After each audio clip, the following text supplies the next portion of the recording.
We talked a little bit about the different forms of Vajrayogini, and we looked at the various types, but we didn't go into any particular detail except possibly the Narokacho, the Vajrayogini of Naropa. But we did not really talk about Vajravarahi. One reason I don't usually like to talk about Vajravarahi is because the topic is so complicated. It's complicated on many levels.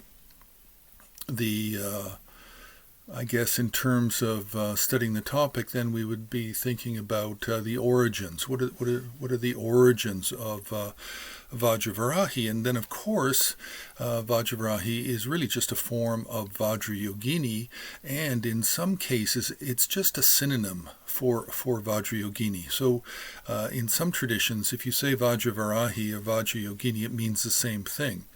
In some traditions, whether or not there's a sow's head associated or a pig head associated with the deity doesn't matter. It can still be referred to as Vajravarahi without the head, or Vajrayogini even if it has the sow's head. So this makes a complication. Also, it comes out of many of the different Chakrasambhara cycles of Tantra. Now, not all forms of Vajravarahi are consorts of Chakrasambhara. Some can be Vajrayogini and some can be other deities by name. So really it can get complicated in that regard as well. Then in terms of Tantric theory, then what is the function of Vajravarahi? What are the meanings? What's the meaning of the pig and the sow? Then we have types and traditions. Types and traditions, really, types has to do with the different appearances we have of Vajravarahi.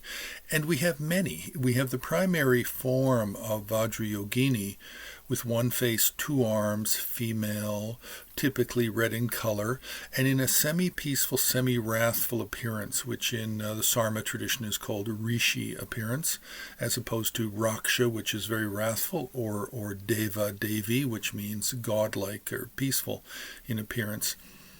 Vajravarahi is Rishi in appearance. Now, in terms of male deities, we often call this Heruka appearance. So this Rishi appearance, Heruka appearance, semi-peaceful, semi-wrathful, they're all basically the same. And we could actually even add Daka and Dakini. The general appearances of Daka and Dakini are semi-peaceful, semi-wrathful, Heruka-like, Rishi-like. So we have a number of different terms we use for the same thing. Now, that's types. Usually it's one-faced, two-armed, but we can find multiple-faced, multiple-armed forms of Vajrayogini. Now, Vajravarahi, in terms of a named deity, we normally have only one with four arms. But we also have Vajravarahi with the sow's face on the proper right side of Vajravarahi's face. We find it on the crown of the head, and then we find some forms of Vajravarahi where her main face is that of a pig or a sow. Then we have many different traditions coming from India, from Indian Mahasiddhas, with different forms of Vajravarahi coming out of different Chakrasambhara Tantras. Then we have different Mahasiddhas who are named in those traditions. So we have the tradition of Naropa, we have the tradition of Indrabhuti, we have the tradition of Chel, we have the tradition of Kambalapada, we have the tradition of Indrabhuti. We have all these different traditions named after Mahasiddhas. And then in Tibet, we have the traditions of Nyingma, Sakya, Jonang, Kagyu, Gelug, and others. So we have many different traditions. And then we have all of the different art topics as to how the depictions are done and how they're followed from the literature into how they are depicted in painting, murals, and sculpture. So really this Vajravarahi is a very large topic, which we will continue with on the Patreon site. And if you find these videos useful, then please press the subscribe button or share with a friend.